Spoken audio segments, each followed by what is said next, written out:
All right. We are official. 201 on the nose. It is on. Very What do we cool. Yeah. Okay, So what's going on, August my man? 11th. Yep. Oh, not too much. Um, it's been a busy week in the gym here. So kind of like scrambling around a little bit today. But no, all is good. Unfortunately, I'm gonna miss our little mandatory golf Friday tomorrow morning. But I think Yeah. What the heck? I think I'm getting out, or I know I'm getting out a little early. And so Sam and I are gonna go play Ruth Park tomorrow afternoon. So Yeah. All right. I'll leave some Easter eggs behind for you. yeah. So a little last minute before he goes back to school. High school starts on Monday, or officially Tuesday, but he's got his orientation, everything Monday. Soccer tryouts end today, so figured let's go celebrate, play a little golf, have some fun, and falls Nice. right in line with mandatory golf Friday. Yeah, Freshman. yeah, it's kind of crazy, isn't it? Are you picking on him at home now? When he I've been walks picking down the on halls, I've been picking on him for years. just knocking the books out of his hands. Yeah. Oh, yeah. Pick him up, McFly. It's funny to see kids grow up and turn into high school teenagers and such. But no, it was awesome. So you and I, we had a chance to go down to our little family vacation last weekend and played multiple rounds of the 5-hole par 3 golf course. And I still just think it's so cool to see all the youngsters just going and grabbing their bags. And so for those of you that don't know, we went to this little place about 50 minutes from where we both live, and it's a little resort. They've got a lake, they've got basketball courts, tennis courts, and basically the kids can just kind of go run free, pool, everything. And our whole family went down there, our extended family, and they've got a 5-hole little par 3 golf course, and it's just go play as much as you want. It's all included in going to the place, and it's totally laid back. We were playing in flip flops. Some people were playing in their swim trunks and no shirts, and but it's awesome to Nice. see the youngsters. I say the youngsters, like what 12 to 16, and they Right. just go Murphy's pick 12. Yeah. On up to like Caden, to, I to guess. Yeah. Caden. So they go pick up their bag and they're like, "Hey, who wants to go play?" And then they go play, and then sometimes we play with them. And at times we had 5 to 10 people all playing at one time, just because there's nobody else out on the course. It was just so much fun. So we've got a whole new generation of golfers coming up in our family that was not historically a golf family. So that's No, pretty cool to see. these kids have golfed way more than I ever did at the same age. Oh I yeah, mean, I don't think we started golf until we were about 35, maybe, like not for real. consistently. Aside from like a scramble or a bachelor party, or I think I started working with golfers in my late 20s. So it was right around then that I started to think, oh man, this is actually really fun and cool to do it the right way and not just playing scrambles all the time. So Yeah, um, everything up until then was just drinking an alarming amount of booze yes, and hit every fourth shot. That's how times have changed. It's awesome. great. Yeah, It's I never cool. thought I would be able to go through a round of golf without a beer. I've done it countless times. I mean, every Friday morning we do it. Yeah. Thankfully, we're not drinking every Yeah. Friday morning. Thankfully. That's not great But for our productivity around here. yeah, but it's also cool to see the younger kids. Just they're most of them are pretty good athletes, and so Yeah, they just are learning how to swing. When you're at that developmental stage where I think it's much easier for kids of that age to pick up some of those athletic abilities, as opposed to you and I trying to pick them up when we're in our late 20s and 30s, especially the speed factor of it. You can get pretty good at building and mimicking a swing and making your swing look good and have fundamentally kind of gain sequence and things like that. But right now these guys are in the prime of like learning how to hit the ball far and then being able to carry that on for the rest of their lives, where they've kind of got that natural fast twitch sequencing um, that we didn't gain as golfers when we were young. I just kind of equate it to being a soccer player, when we were growing up. um, you know, you and I can probably kick a soccer ball much harder than somebody who tried to learn when they were in their late 20s and early 30s, trying to learn the right. technique. And it's just one of those things that you build up over time and a bunch of repetitions.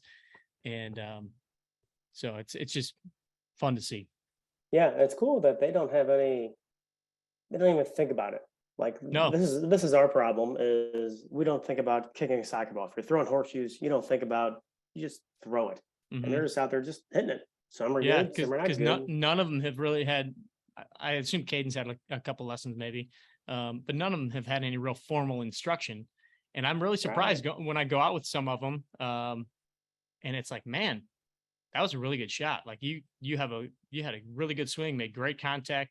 It doesn't happen, even the majority of times now. But it's like just keep going and practicing. Don't worry about getting really super technical or any of those things. Now, I do think there's a time and a place if a kid wants to start to pursue it, go get some fundamentals and Oh, sure. work on those things. But for right now, it's like, man, with very little instruction, these guys are they're making good swings and they're starting to kind of get it. And like you said, they're almost coming at it from the point of how we approached playing other sports, like not getting over technical, not thinking about every little thing, not just there's the target. I'm trying to hit the ball there. And Right. I wish I could go back to that. Yeah. Too much thinking. Yeah. That's a Yeah. problem. Yeah, that was fun. 80 of our 80 or 90 of our closest relatives. It was was a lot of people. It is a party. That is for sure. It's awesome Yeah. though. I mean, Ryan and I are super fortunate to have the family we do because everybody in our family gets along too, which knock on wood is kind of crazy with that many Yeah. people. So Yeah. Somehow that defies all the odds. yeah. All right. What else? Cool. We got FedEx Cup starting this week, right? We got some other live golf rumors happening. Rumor is that Cam Smith is going to be bailing on the PGA Tour after the FedEx Cup. That would be, I think, that'd be the first like one of the first real. Obviously, Dustin Johnson, DeChambeau, all those guys went earlier, but I think Cam Smith makes it feel like more of a real threat. You know, he's the most recent major champ. He's Right. the reigning players champion. Um, I think he might be number 2 in the world. It's like, oh Yeah. man, Yeah, he's that's a guy that's always in contention week after week. uh-huh. And I know you knew this is gonna kinda happen where it would just water down the PGA a little Hmm. bit. And that's the last thing that we want here. And I guess they'll just have to PGA's gotta figure this thing out Yeah, because I mean, you ain't gonna win the money battle. no, When no, you're that's dealing with people with more money than anybody on the planet. So yeah. I would venture to say that after these next 3 weeks, you get the FedEx Cup.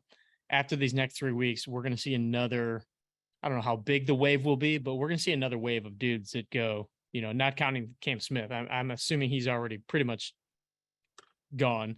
He'll play through because he's not going to commit yet because he's going to play through these next 3 weeks as well. But I think there will probably be several other guys that make the announcement, which would make it really, really awkward for those guys at these next few events. Like it's just kind of like I'm just going to stay quiet in the background and try not to be interviewed too much. yeah, because you're either there's no win there because when they interview you, they're going to ask them spot on. So you either have Right? to lie like Brooks Koepka and everybody else, Yeah. or just not answer, which tells everybody that you're leaving. So Yeah. you can't win either way. Yeah. I'm not sure how big of a name, how many other big names they'll get. I mean, obviously, like McElroy, Spieth, um, Justin Thomas. None of those guys are going. Yeah, John You Rahm's know, not going anywhere. John Rahm's not going. Morikawa, he he said he's staying. So, but I'm thinking, there's some fringe guys that I would assume. I'm thinking like Tyrell Hatton, maybe. Um, some guys along those lines. So I don't know. I'm no Nostradamus, so I'm not going to try to predict too much. Have you talked to either of our boys, Adam Long or Hayden Buckley, about any of this stuff? I have not. Curious what their take is. I haven't chatted with either of them on the phone in a long time, and it's not something I'm going to reach out over text to It's a ask. long text. Yeah. I figure, after the FedEx Cup playoffs, I hope to kind of recap with Hayden and touch base with everything there. But No, I don't know. Like, I don't know if he's been approached. I don't know if Adam Long has been approached. I mean, you kind of feel like almost all of these guys have been approached in some way, shape, or form. Right. And much of it is handled through, just from what I've seen in some of the different stories, much of it is handled through like their manager or agent or whoever. Right. So, but no, I'd love to hear a little bit of the inside scoop. So we'll maybe try to get them. I was thinking about this the other day. If I did a podcast with them, I also don't want to put either of those two guys on the spot in a podcast situation. So it would be a conversation Right. off air, unless they, kind of gave free reign to talk about it. So maybe you have spoken to them and you're just not telling us. Well, that's not the case, but you wouldn't know if it was, I guess. You're right. You'd think like guys like that who, like John Rahm, he said the greatest, well, a couple guys said some really great things. Like John Rahm said, this, I talked to my wife, this will not change the way we live day to day. John Right. Rahm's got a boatload of money. He's fine. But like for guys like Adam Long and Hayden who have not reached that level of wealth yet, Mhm. and am I an idiot for not wanting to do this? Right. I can argue both sides for sure. Yeah. Yeah. I mean, I guess I've tried to like really think about it, like the amount of money that is that some of these guys are getting. It's like ungodly. Now, also those guys like a Cam Smith, like he has to have made tens of millions of dollars already, right? So like, Right. At what point does it just become like John Rahm said, like it doesn't really make a difference anymore? But I don't know what that number is. It's For different people, it's different, yeah, right? different for everybody. Right. And it seems like a Cam Smith is a pretty laid back dude. He loves to hunt and fish and just kind of chill out. And Yeah, big Hoosier. I love it. now he can do a lot of that. For rumor is that they're going to give him 100 mil, from what I heard. Well, and the other thing is not just the money; it's the time. Right.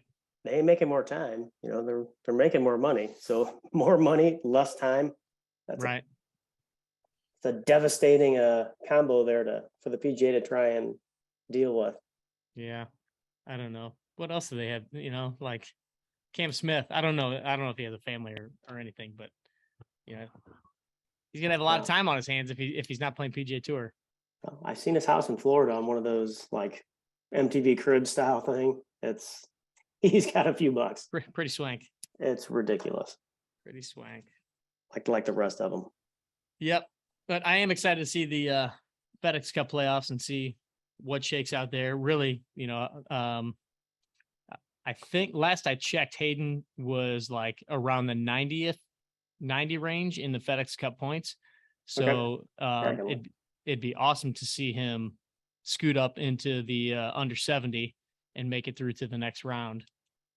Obviously, and then make it through to the top 30. Yeah.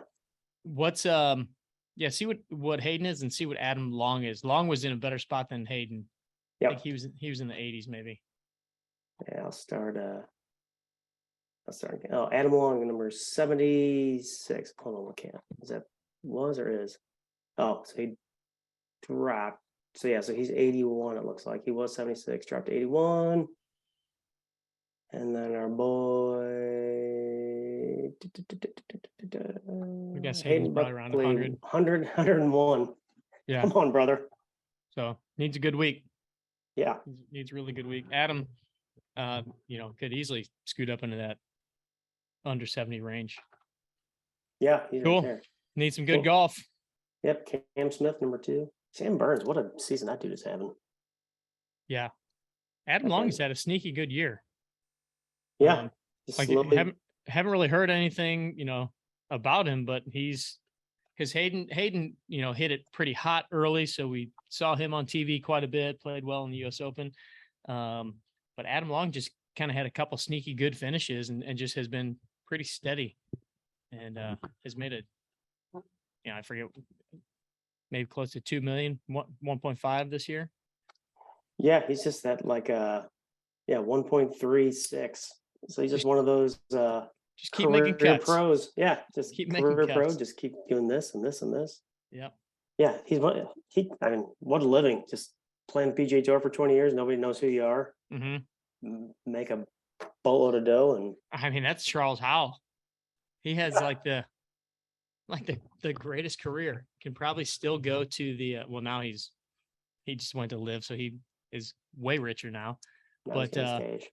he's made 40 something $million already on the PGA Tour, and I guarantee he can go to most supermarkets and nobody knows who he is. Right, the Chase Daniel of PGA Tour. Right? Yeah, Greatest yeah. People on football this career call ever. don't even know who Chase Daniel is.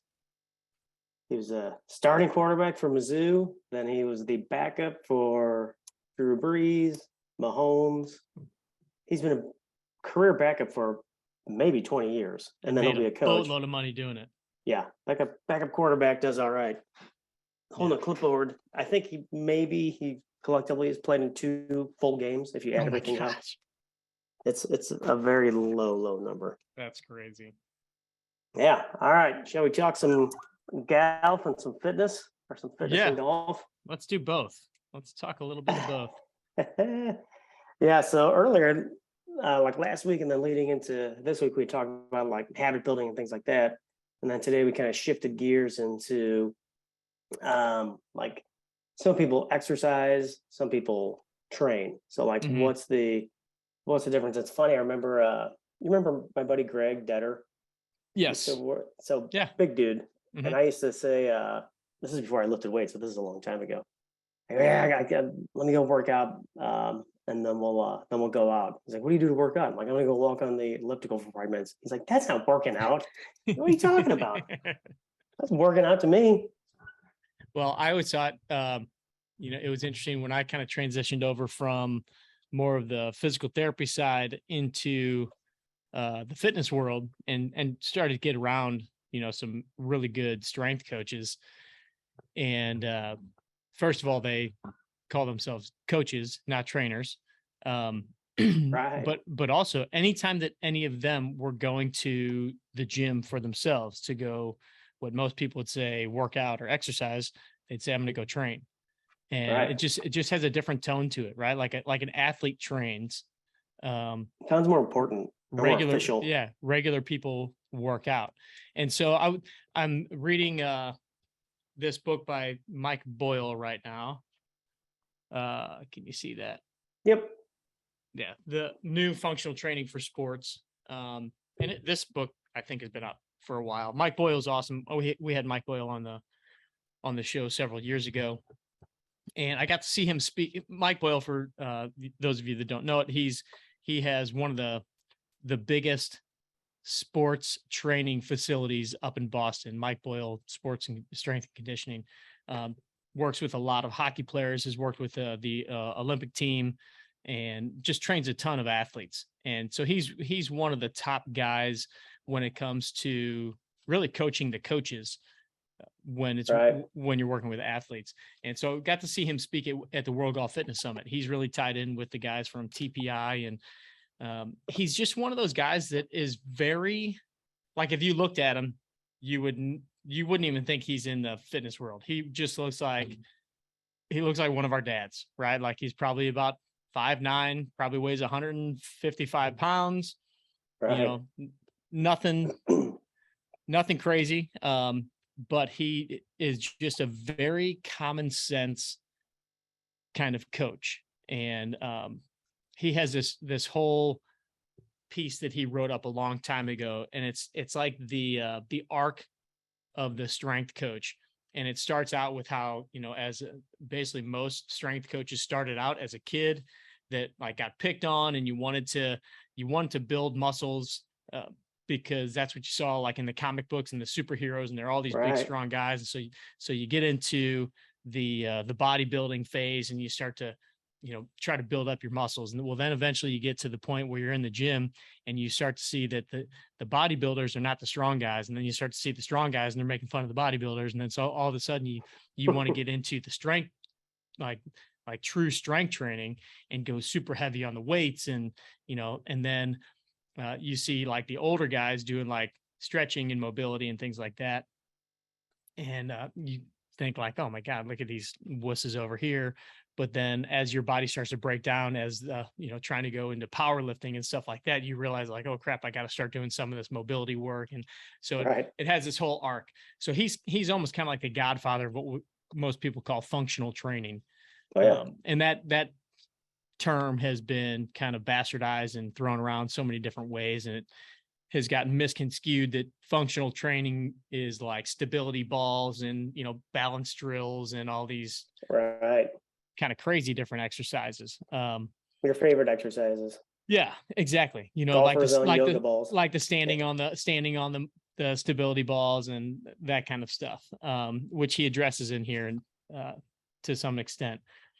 But anyway, so Mike he's just a great resource for anybody, any athletes, anybody looking to get better at just their own strength training, which again, they call it strength training, not strength working out. Right. Right.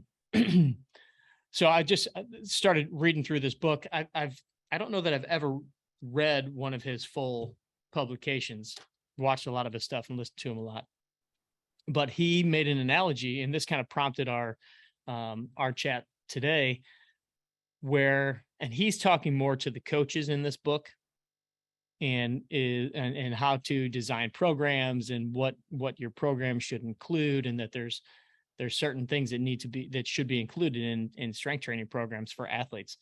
And he made the analogy that a really great strength coach is like a master chef, and master chefs, they know how to cook. So they know how to put together the programs that do what they want them to do, right? Just like a master chef knows he wants to prepare this incredible meal. Well, that master chef knows all the pieces that he or she needs to put into that, the prep for that meal. But a lot of coaches or a lot of trainers that just teach people exercises, it's more like somebody just taking a bunch of ingredients and just throwing them in a bowl and then like expecting it to produce results. And so as his analogy was, as a beginning trainer, what you should do is just follow the recipe of the master chef. So like literally take what's in this book and some of the programs laid out and just start using those. And as you get better, you become like a sous chef, where now all of a sudden you're understanding the different pieces, but you're still not quite to master chef level. So still don't F with the system. Right. You can kind of change some things here and there, try a little bit of different spice here, a little bit there, but still stick to the master chef's recipe. And then eventually you get to the point where you become a master chef. So, as I was reading this, I was thinking, man, how many people are out there that are, and I'm not even talking coaches, I'm talking the people, the end user, the golfer, the people that are on this call, the people that we talk to on the podcast, are going to the gym and they're just like throwing together exercises that they saw, and they have no real rhyme or reason to what they're trying to do with that workout. It's like, I know, kind of like you said, I'm going to go work out. I'm going to go get on the elliptical. It's like, okay, but what's the objective? Or like, I'm going to go to the gym. Well, what are you going to do at the gym? Oh, I'm going to go kind of hit, chest and back and biceps and whatever. It's like, okay, well, do you even have like any kind of a program for that? Or are you just going to go kind of like throw it together when you get there? And I think in many situations, that's how most people approach it. Either they go and they hit the cardio and they kind of just choose that as their workout, or even go to a trainer that, is just there to make you tired. Like, hey, let's just throw these couple exercises at you because they're hard and they're going to make you feel it. And, like your legs will get tired and your shoulders will be sore and you'll feel it in your arms. It's like, well, okay, but what did you really get done? So you challenge them, but is there any purpose or any reasoning behind what that that training session or what that workout included? And so when you talk to the best strength coaches in the world, which we've had a chance to do on our podcast, and I always go back to our buddy Tony Soy, because I've learned so much from him in regards to building out training programs. and building out even cycles of programs. A guy like Tony can think and in his head map out a year's worth of somebody's program. It's like sit down and talk to somebody and say, okay, he already knows what he wants to do over the course of those 12 months, break it down into 3-month intervals, and then break those intervals down into 1-month cycles, and break those down into, 1 week at a time. And what are the different workouts and training sessions that are going into each of those cycles. And that's the difference between the way that an athlete trains and the way that I would say the majority of people work out, right? And so I just kind of wanted exercise, yeah, and or exercise, because they don't think much further than I'm going to go do this workout today, or I'm going to. Even somebody training for a marathon understands that, typically the program that they have, there's some structure to it, right? Yep. And and more of a running, typically it's more running than it is exercising, but there's structure to it. There's a build to it. There's a reason why you do different things. But most of the time people just go to the gym and I don't know what I'm going to do today. I'll pull up the daily burn and I'll just get an exercise program. Right. Just that's funny you said that about the marathon running. I forget who I heard say that, but they're like, you don't accidentally exercise for a marathon. You don't go out, like we said, we're saying, go to the gym and dick around for a while. Oh, you know what? I think I can run 26 miles because there is every other day you start from 1 mile a day to obviously a lot in between, maybe some speed work, and then taper down at the end. So that structure has been, in existence for a very long time. Yeah. Everybody's got a little bit different version, but like the Master Chef, yeah, that's kind of the thing. Right. Yeah. That'd be like, going and saying you're going to do a marathon. And then you're like, well, you know what? I think today maybe I'll go ride my bike. And that'll be my workout for the day. Yeah, that's not gonna help you at all. Maybe tomorrow I'll go row, I'll do the row machine. And while those are perfectly great exercises, right? Sure. They don't produce any, I'm sure there's maybe a tiny little carryover, but they're not getting you anywhere near as close to your goal as you would if you follow the structured program. Now, I do like to throw in the fact that most marathon training programs need a lot more strength work in them, because for sure. It's all running. I've seen a bunch of them. It's all running. I still want to get my hands on my few buddies that are really, really good runners. Mm-hmm. So like, hey, just do this twice a week. Just do these total body workouts where we're hitting your legs, we're hitting your core, and we're doing a little upper body stuff. You'll be so much stronger with every stride, but it's still the ingrained, I just got to run. I got to run more. Same goes for, soccer. And I mean, all the other sports are figuring it out or have figured it out, that the stronger you are, the more force you can put through through every single stride. Now we are almost exactly 4 months away from our trail run with those guys. So maybe see if you can recruit them in the next week or so. So, hey, let's try this and see what you do year over year. Well, I'd rather just beat them. That's the ultimate slap in the face. You just got beat by a guy who hates running. Well, there are two guys that that's the case. I just want to beat them consistently. The one guy beat me again last year, but he just came off of doing an Ironman like the month before, so he was in pretty prime shape for his running. Oh, Andy Schmidt. Yeah, but I think I was only like a minute and a half behind him. That's pretty legit. But the other guys, there's no way I could catch them. They're serious runners, like both qualified for the Boston Marathon. But so those guys, I really should. I should talk to them and say, hey, let's try this year, and let's see what changes with your times. Be curious to see if they'd be on board with that. Could start a whole different business. 18 running. Right. This has a great 8 mile strong. Eminem owns that. Let's see, what's Brian say? If you need a tester, my wife is trying to get me to do a 10K. Try now, Brian, that sounds like a committed guy right there. Trying to get me to do a 10K. I don't think it's working.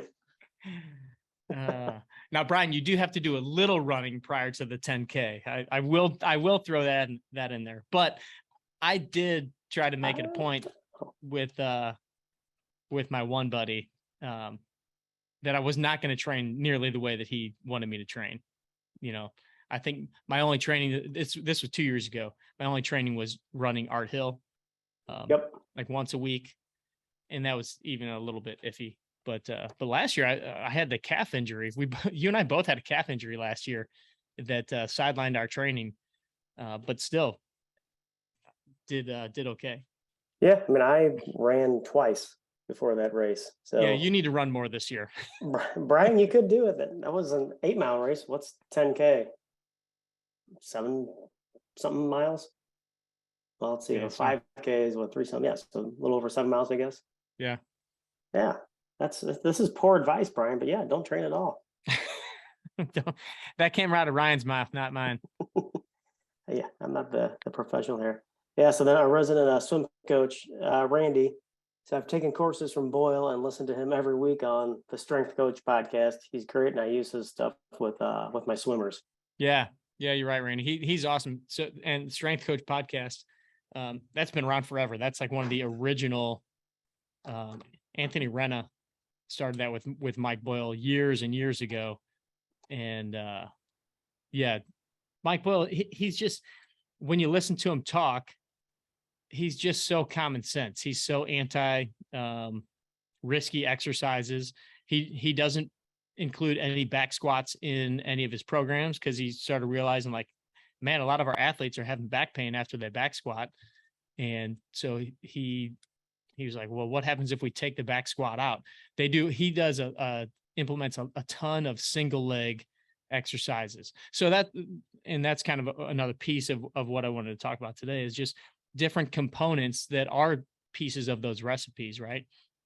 So like Mike Boyle, very big on the unilateral exercises, even unilateral, with a barbell, but one-legged split squats, or one-legged, we would call them rear foot elevated or Bulgarian split squats. And I mean, people think of the term functional training, like I said before, and they think of like some of the different balance exercises and like all these kind of complex exercises and think it's kind of like frou-frou stuff. But the way that Mike Boyle implements what he calls functional training, it's really just trying to figure out how to really create resistance or move through resistance that's going to be similar to what you have to do in sport. So a lot of that has to do with being on your feet. Very rarely is somebody on their back, having to push. So like, as far as a bench press, he's like, the bench press is not, sure, it's a measure of strength, but it's not the greatest measure of athletic strength, because if you're on your back having to push up a ton of weight, that means you're a shitty football player that fell over and somebody's on top of you, right? Like, that's gonna be the next thing. Yeah, that doesn't, like a lineman, you think like pushing like that. Yeah, but that lineman has to be on his feet. He's got to be able to stabilize his lower body. So, not to say that never bench press, but trying to figure out ways where you can implement a serious resistance. So, like I'm talking on the single leg rear foot elevated squat, guys doing hundreds of pounds, but just with single leg, because it's a little easier on the spinal position when you're in that single leg position. But as far as some of those different components, and we talk about it all the time, the push pull, hinge, the squat and lunge, which is kind of a knee dominant exercise, and then the rotation or core exercises. It's exactly the stuff that Mike Boyle talks about. So that's when I think about, master chef creating these recipes, it's like you've got these different buckets that you want to make sure that you're covering with your workouts. So when I'm looking at somebody that comes into the gym as a golfer, as an athlete, I'm always figuring out, okay, now what are the ways that I'm going to implement those 5 things in this person's program. So Right. I just had a younger guy in here 2 hours ago, and he's going to play Division III golf leaving in a week and a half. And but he's a young, strong kid, so like he's doing some pretty heavy dumbbell presses. We had him doing pretty heavy dumbbell deadlifts and pull-ups and like all these different things. So we're hitting all those boxes: the push, the pull, the hinges. He was doing, what did he do today? He was doing goblet squats. So we're hitting all those boxes. Now those exercises are going to be different than if I have a 14-year-old kid that's never trained before. If one of our sons or nephews came in and they were pretty green from with training, that's not where I would start them. They would start with might start with similar exercises, but way less resistance. If I have somebody that's coming in and they're 65 years old and they haven't trained in a long time, those exercises are going to be way different. But they're still going to check off those boxes of those 5 things. And then it's going to include unilateral exercises. It's going to include bilateral exercises. It's going to include some mobility work. And depending on the person, it's going to be, this person needs more mobility. This person is maybe already pretty mobile. They need more strength and stability. So it's all, different for everybody. But when you have a little bit of that recipe, that's where you can kind of start to mix in a little bit of these different things, these different exercises or different ways to do it. Because obviously every trainer is going to be a little bit different and have different experience or have a different repertoire of exercises. But for the most part, 80% of it is really going to kind of boil down to those bigger pieces, those big 5 pieces. Right. So, you're always telling us that, you don't do exercises that mimic a swing, but still like the functional training, not that you're mimicking what you're doing, but you're trying to like put yourself in the position that you may be in with playing golf, right? Right. So why not just swing like a real heavy club? Like the lineman like doing the bench press on your back, that doesn't help your balance, So you would think there'd be a machine like a stand-up like bench press machine. There is. But is it really? Yeah. I mean, those are $1 million ideas. You'd be surprised to see. They call it a jammer. And it's pretty awesome. You can hook it to a squat rack, and basically it's almost like a swinging arm that you put plates on the outside, gotcha. and so you stand and you push, and then that thing's swinging back at you. So then you have to control on the way back, push it out. Just like you see with them hitting the big foam pads at practice. Like yep. Like that's or the sleds, super specific. So with golf though, the reason, and I'm not even opposed to swinging something heavy. It's just that can't be the only thing that you're doing, so like we have big maces here, that weigh somewhere between 7 pounds. I think the heaviest one we have here is even all the way up to like 25 pounds or something. I don't have somebody swing that like a golf club, but I will have them do like a rotational motion with it. But it's more for the sake of rotating. It's more for the sake of teaching their body how to create, with their feet, how to create the force that creates the rotation, that then creates the rotation of the trunk, but then also that has to slow the body down too. As we swing, one part of our body has to stop or has to decelerate and stop for the next piece to come through, right? So just like the crack of a whip, like part of that whip stops to let the other part whip past. So we have to learn how to accelerate, decelerate. So I do plenty of rotational exercises where it might look like somebody's swinging something or throwing a medicine ball or or even just holding onto a medicine ball and swinging.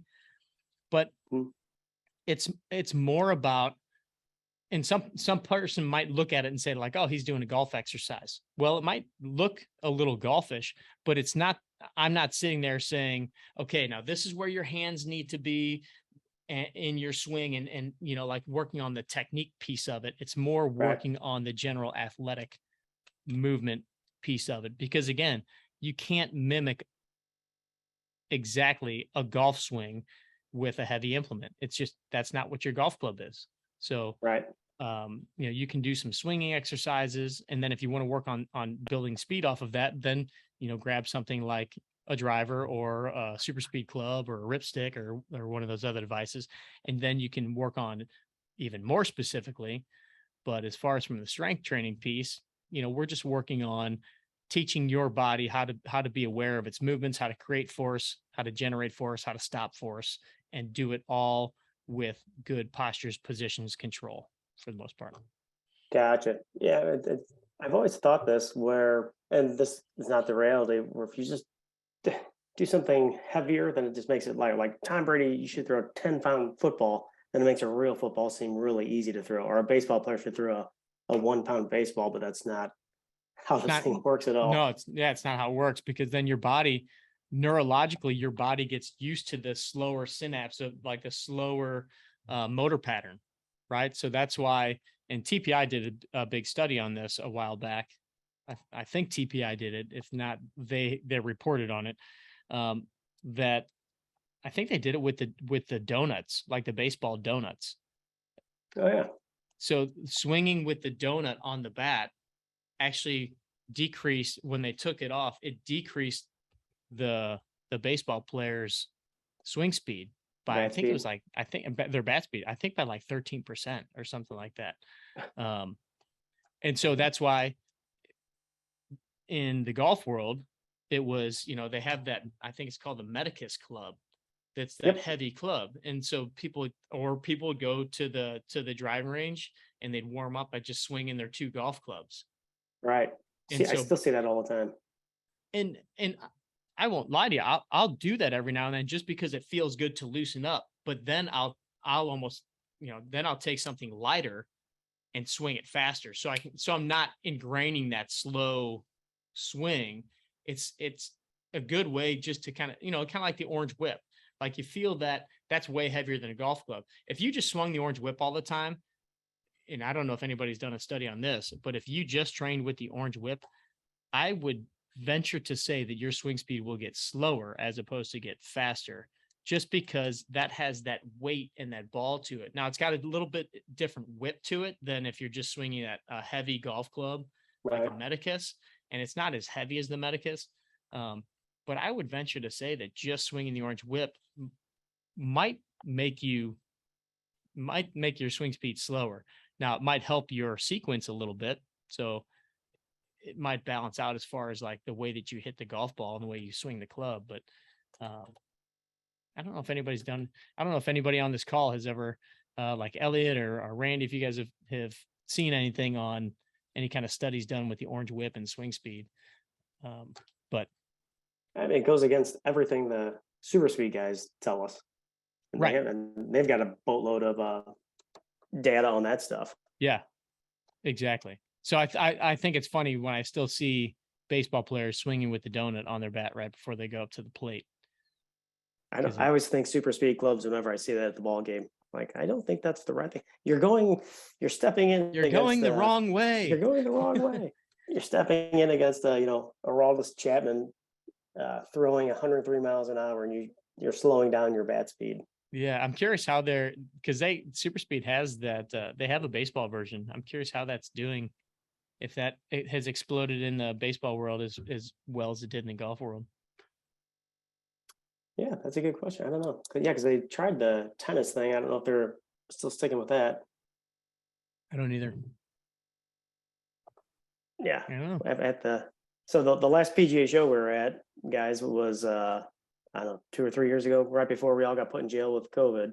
I think it was it was January of 19, right? Yeah, and we all got put in jail that February or March. Was it that year? Was it? Or did we go? I don't know. Did we go in 20? Because early 20 was still, things were still okay, because we were still talking about going on our big trip in like June. I don't remember. I don't know. These years have just disappeared. But the point story, they had the PGA show is a gigantic thing down in Orlando, and next door in the little smaller venue, they had the Racket Sports merchandise show, which was attended by, I don't know, 50 people, including us. So we just kind of walked in there. That was dead. Yeah, there's not as much interest in tennis. So I don't know if that thing will ever take off or not. Who knows? What's so What's Randy, when I was gonna ask that same thing. So when I was competing in long drive, I used a corn broom. Is that just what's a Yeah, corn broom? yeah, Randy, if you don't mind unmuting yourself, I'd love to hear, given the fact that you were in the long drive world for so long, how you've seen things kind of change over the years as far as how training went. Well, can you hear me? Yeah. Yep. Okay.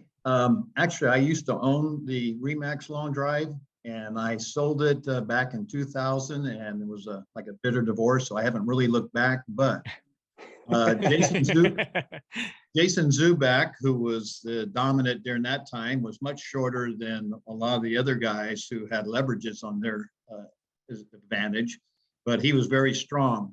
I was also a power lifter and strong, but I used to use a corn broom like you'd use to sweep your floor with. And that would help me to get my extension back, the full turn. And then by turning the head of the broom sideways, it would give me the resistance coming down like a sail. So I used to swing that and it helped tremendously. I won St. Louis long drive along with a lot of other areas, but Nice. well, and it was in the pouring rain there. They had a big old tent over us, and I think I won with like a 315 or so. But I won California. I won with the 365. So it's conditions play a big part of this. Yeah, But the definitely. corn broom helped tremendously as far as a golfish type of exercise. Would you equate the corn broom to the what's it called, the swing fan? Kind of a similar Oh yeah, principle. I've seen that thing. Right. you seen it? Yes, kind of. But the corn broom, the weight of the broom also helped me to get. When I was a junior golfer, my teacher had me only go shoulder height, so I had to learn to get that extra extension on the backswing. So the weight of the broom helped me get that extra turn. Gotcha. Yeah, I've never heard it called a corn broom. I think I've always called like a whisk broom or yeah, it's just like what the Witch and Wizard of Oz would ride. But That's how old I am. yeah, well, I mean, I actually have one in our garage right now, and I guarantee you, every other time I pick it up, I'd make a golf swing. I take a golf swing with it. Well, now Every you're gonna be single time. now you're gonna be making more. I am. I've yeah felt that same now that same Randy Souza feeling with the corn broom. Now, complete sidebar, broom sidebar. When I was over in Germany a couple weeks ago, we were in, where were we? I think we were in Koblenz, and we were like in this square, Koblenz or Mainz. It's all running together.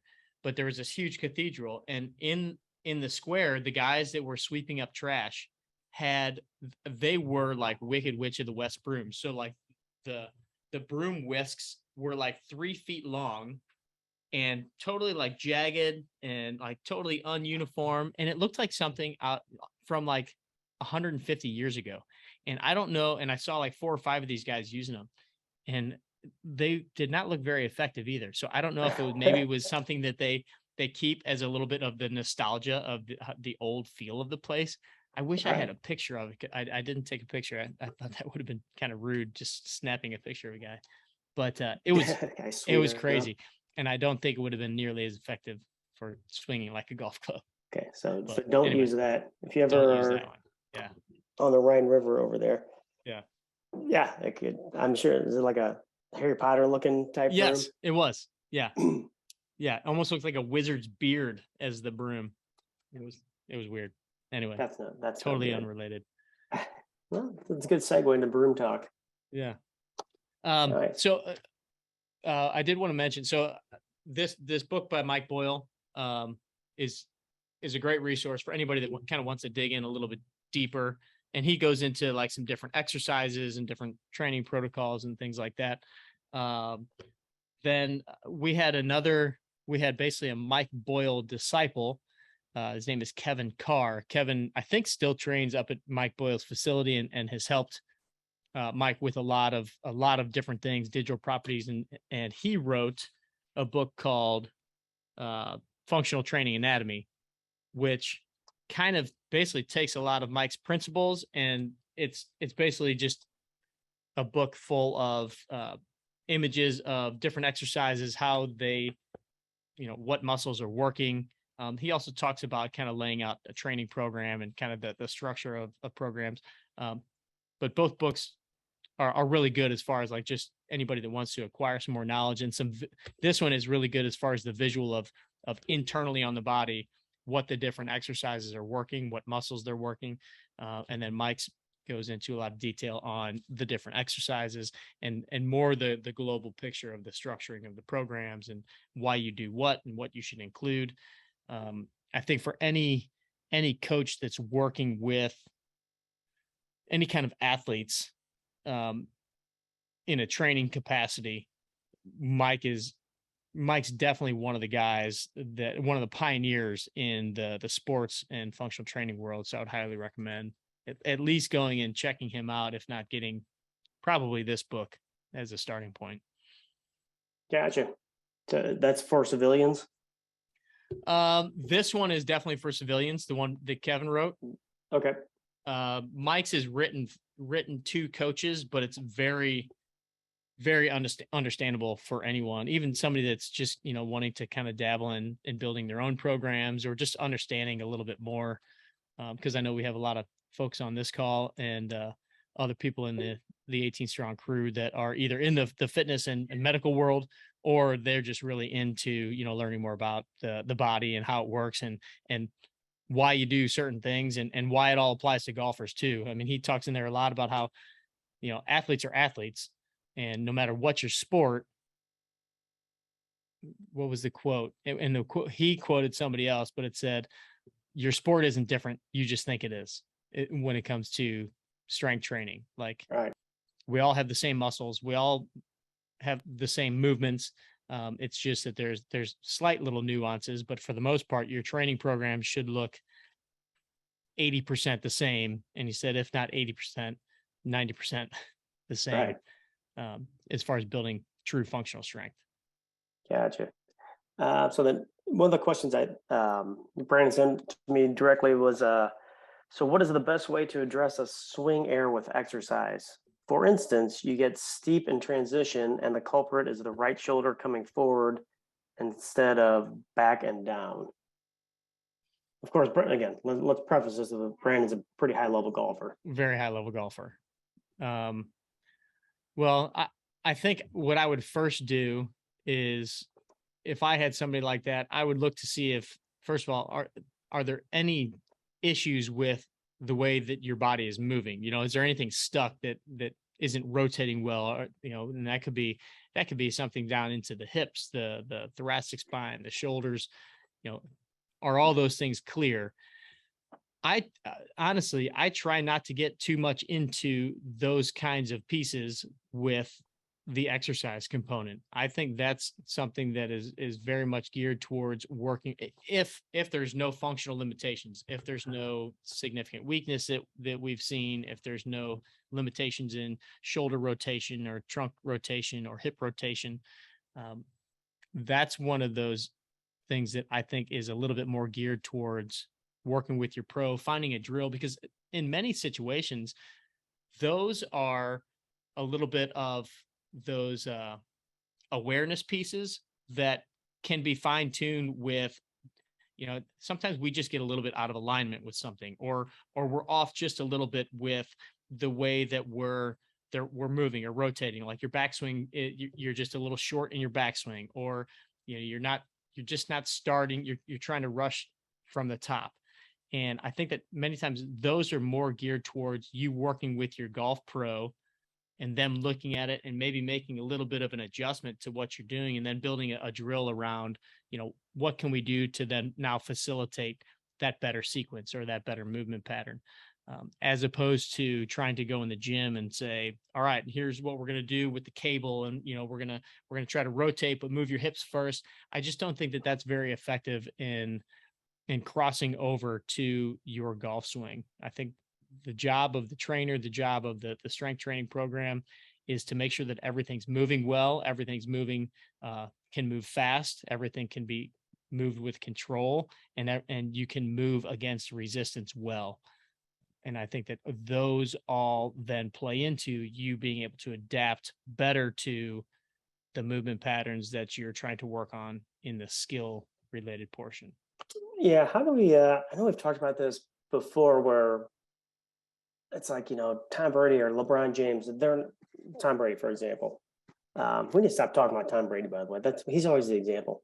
He's But earned like it. he has, so he is in the gym. He's not practicing to be a better thrower in the gym. So you practice this in the gym, you practice technique on the field. So I forget Right. how we've said that, where the technique comes out there. So like for Brandon, the technique that sounds more like a technique problem than Yeah, exactly. That's than a anything. technique and skill piece to me. Yeah, I think that's a good way to say it. Like, he's not working on becoming a better thrower. He's making sure that all the pieces move properly to be able to throw the way that he wants. And I'd love to see what his training program looks like. I would love to see, are there any kind of pieces in his program where he is doing something that is footballish, maybe we just coin that. Footballish. But I would venture to say that no, and Tom's program probably looks a lot different than a lot of other football players, even because he's For sure. gone so much on, the, as he calls the pliability and the mobility stuff. But I don't know that you're going to see him working on adjustments in his throwing technique in his exercise program. No, I think he's Training got program. that pretty dialed in. Plus, he's like going with the Boyle arc, if you will. He's a little bit further down the arc than, say, a 23-year-old quarterback. Mhm. So he's training for something quite different than, say, even like who's like a super mobile, like a Patrick Mahomes, Mhm. who's super fast. Like Tom Brady he can't run anymore. I don't think Right. he ever could run, to be honest with you. So I would imagine, do you think their training program in the gym is vastly different, or do those differences show up more on the practice field? Say the last part again. I'm sorry. Yeah. So Patrick Mahomes. I was reading Elliot's comment here. Oh yeah. So Patrick Mahomes plays a completely different quarterback style than Mhm. Tom Brady. So in the gym, do you think they've got vastly different training programs, or like you said, 80% is probably the same, then the last 20% is built differently? I feel like Tom Brady's is way less in the weight room, as far as like, the heavier weights, squats and deadlifts. And I'm sure that he does a lot of functional training style stuff, where it's more dumbbells and unilateral stuff. But I don't think that he's going super heavy anymore, just from the things that I've read and some of the things I've seen him say. And his body type doesn't look like he's lifting heavy. Right. Whereas I could see Patrick Mahomes getting in there and doing some pretty, just the athletic build that he has, and almost kind of the background and this generation that he's come from. I could see him getting in there and pushing some serious weight around. But I guarantee he's also doing a lot of the things that Tom Brady's doing on the mobility side and, the just recovery side of things. Tom Brady, it seems to me, is a lot more involved in the recovery piece and making sure that he can just move well and, prevent injuries, recover from injuries, not so much the heavy lifting anymore.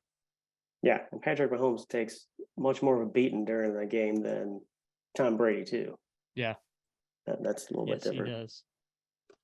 Cool. All right, it's 3:00. Anything that we missed? No, let me just finish reading Elliot's thing. In the tennis world, swinging a heavy racket may alter your swing mechanics. Yeah, just like golf swing. Therefore, best to stay with something like plus or minus 5% to 10%. Yeah, same with golf. And I think that's Chris Finn was talking about that when he came on the show regarding the swing speed stuff and going too heavy, or does it benefit you to go heavy? We talked with him. So if you're really interested in the swing speed related component of everything, maybe go back and listen to that Chris Finn episode. We posted that one on the podcast. Yeah, he's awesome. Yeah, he's awesome. I think he's building a brand new facility like from the ground up. That's impressive. Yeah, Yeah, he's- that dude knows his stuff. He's crushing out there. He has a ton of high level golfers going through that place out in they're in North Carolina. So anyway, Huh, there's some golfing out there. Is he Yeah, close right. close to Pinehurst. I believe he is. I can't remember where exactly he is, but he's not far from. Nice. All right, guys. All right, very good. Let's wrap it up. Yeah, appreciate you guys being here for another Crew and A call, and we are on for next week again. So we'll see you next Thursday afternoon. All right, see you guys. All right, stay strong.